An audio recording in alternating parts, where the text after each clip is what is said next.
Napaka-importante na magaling kayo. Itong pang-apat kayo to. Kasi kung mag-rely kayo sa produkto, walang kwenta yan.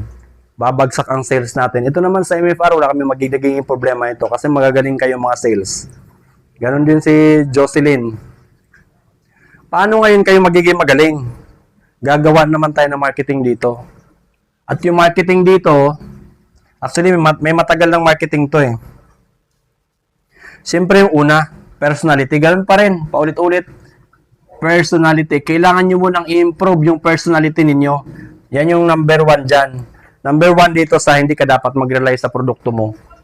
Ikaw mismo sa sarili mo maging magaling ka, improve mo yung personality mo. Hindi ka pwede maging mahiyain. Pag mahiyain ka ba, makakausap mo yung prospect mo, yung gusto mong bumili sa'yo? Hindi, di ba?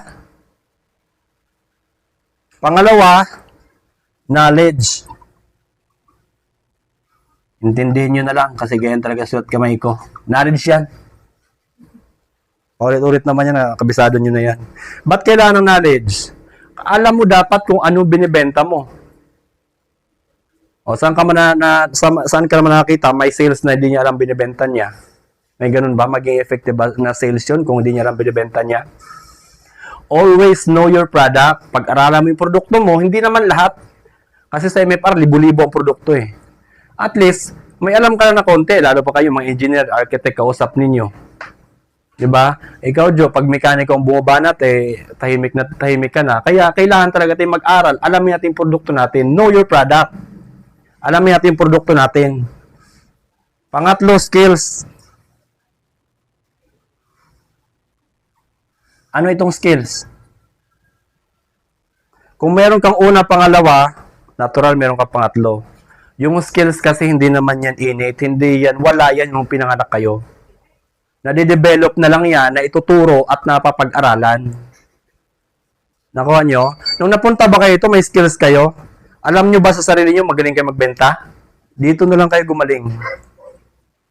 May pumasok ba rito na magaling ka agad? Si AJ. Pang-apat, perseverance. Ayusin ko to, baka marong spelling ako. Perseverance. So, walang pinagbago. Ayan pa rin yung apat. Personality, knowledge, skill, perseverance. Kahit ano man mangyayari sa tatlo at meron kang ganito, hindi ka babagsak. Nakatayo ka pa rin. Kahit ilang rejections ang mangyayari sa dito, basta't porsigido ka, hindi ka susuko, hindi ka uurong. Tama?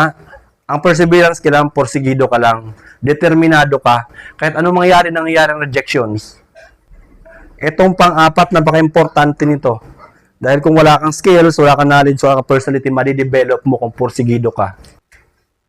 Nakuha nyo? Naintindihan nyo kaya ako?